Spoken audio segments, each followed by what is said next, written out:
പ്രഥമ Veer Savarkar award സ്വീകരിക്കുമെന്ന channel വാർത്തകൾ തള്ളി Sasi Tharoor MP.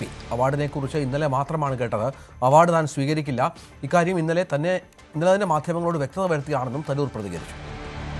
I'm not getting anything. I'm sorry. I just heard about this yesterday. I'm not going. Thank you very much.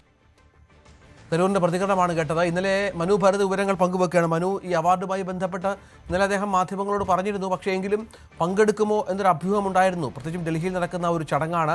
ഈ HRDS പ്രവർത്തകർ പറയുന്നത് തരൂർ പങ്കെടുക്കുമെന്ന് തന്നെ ആയിരുന്നു. നമുക്കറിയാം, സമീപകാലത്ത് തരൂരുമായി ബന്ധപ്പെട്ട് ഉയർന്ന നിരവധി അഭ്യൂഹങ്ങളുണ്ട്. മോദിയെ പുകഴ്ത്തുന്ന തരൂരിനെ നമ്മൾ കണ്ടു. ഇതൊക്കെ ചേർത്ത് വായിക്കുമ്പോൾ ഈ അവാർഡ് തരൂരിന് തന്നെ നൽകാൻ തീരുമാനിച്ചത് യാദർച്ഛികമല്ലല്ലോ. തരൂരിന് ചെന്ന് കാണുകയും ഈ സംഘടനയുടെ HRD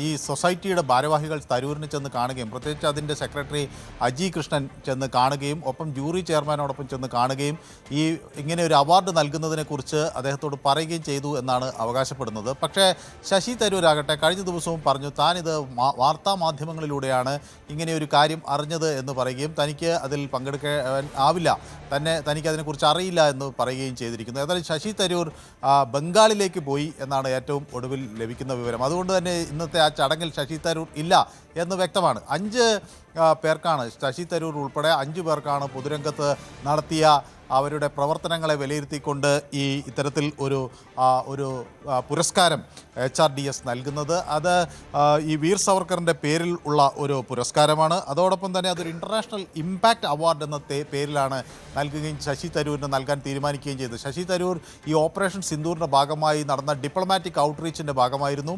അപ്പോൾ ആ ഡിപ്ലോമാറ്റിക് ഔട്ട്റീച്ചിൽ അദ്ദേഹം ലോകരാഷ്ട്രങ്ങളെ ഇന്ത്യയുടെ നിലപാട് പറഞ്ഞ് ബോധ്യപ്പെടുത്തുന്നതിൽ നിർണായക പങ്കുവഹിച്ചു എന്നതൊക്കെ ചൂണ്ടിക്കാണിച്ചാണ് ഇത്തരം ഒരു പുരസ്കാരത്തിന് അദ്ദേഹത്തെ തെരഞ്ഞെടുക്കുകയൊക്കെ ചെയ്ത്.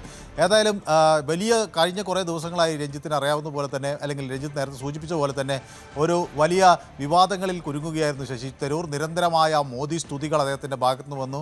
നമുക്കറിയാം, നേരത്തെ ശശി തരൂർ ദ പാരഡോക്സിൽ പ്രൈം മിനിസ്റ്റർ എന്ന പേരിലൊരു പുസ്തകം എഴുതി, നരേന്ദ്രമോദി ആൻഡ് ഹിസ് ഇന്ത്യ എന്ന തരത്തിൽ. അന്ന് വളരെ വിമർശനാത്മകമായി മോദിയെ സമീപിച്ച ശശി തരൂർ പിന്നീട് അദ്ദേഹത്തിൻ്റെ ലേഖന പരമ്പരകളിൽ ഉടനീളം മോദിയെ പുകഴ്ത്തുന്ന ചില കാര്യങ്ങൾ വ്യക്തമാക്കുകയും ചെയ്തിരുന്നു. മോദിയുടെ ആ ഒരു ഇന്തൂസിയാസം, അതുപോലെ എനർജി, കരുത്ത് ഒക്കെ രാജ്യത്തിന് ഒരു മുതൽക്കൂട്ടാണ് എന്ന തരത്തിൽ അദ്ദേഹം പ്രതികരിക്കുകയൊക്കെ ചെയ്തത് കോൺഗ്രസ് കോണുകളിൽ നെറ്റിചുളിച്ചു, അല്ലെങ്കിൽ നെറ്റിചുളിക്കുന്ന സാഹചര്യം ഉണ്ടാക്കി. കോൺഗ്രസ് കേന്ദ്രങ്ങൾ ഇത് ആശങ്കയോടുകൂടി ഈ പ്രതികരണത്തെ കണ്ടു. ഇത്തരത്തിൽ ശശി തരൂർ ഈ പരിപാടിയിൽ പങ്കെടുക്കുമെന്ന വാർത്ത വന്ന ഘട്ടത്തിൽ തന്നെ രാജ്മോഹൻ ഉണ്ണിത്താനെ പോലെ, കെ മുരളീധരനെ പോലുള്ള നേതാക്കൾ എത്തുകയും ഇത് ഒരിക്കലും കോൺഗ്രസ് രക്തം സിരകളിൽ ഓടുന്ന ഒരാൾക്ക് വീർ സവർക്കറിൻ്റെ പേരിലുള്ള ഒരു പുരസ്കാരം കൈപ്പറ്റാനാകില്ല എന്ന് പറഞ്ഞ് അവർ ഒരു പ്രതിരോധവുമായി വരുന്നു. അതേസമയം CPM ആകട്ടെ ഈ ഘട്ടം വലിയ പരിഹാസത്തിന് അല്ലെങ്കിൽ ഒരു വിമർശനത്തിനൊക്കെ ഉപയോഗിക്കുന്നു. റിയാസ് പറഞ്ഞത് വീർ സവർക്കറിൻ്റെ പേരിലുള്ള പുരസ്കാരങ്ങൾ വാങ്ങിക്കാൻ അർഹരായ നിരവധി ആളുകൾ കോൺഗ്രസിൽ ഇനിയുമുണ്ട് എന്ന തരത്തിലുള്ള പരിഹാസം വരുന്നു. അങ്ങനെ വലിയൊരു രാഷ്ട്രീയ വിവാദത്തിന് ഇത് ഇടയാക്കുകയാണ്. പക്ഷേ ഏതായാലും ശശി തരൂർ ഇത്തവണ അതിന് പിടികൊടുത്തിട്ടില്ല. താൻ ഇതിനെപ്പറ്റി അറിയില്ല, ഇതെന്താണ് തന്നോട് ഇത് ചോദിച്ചിട്ടില്ല.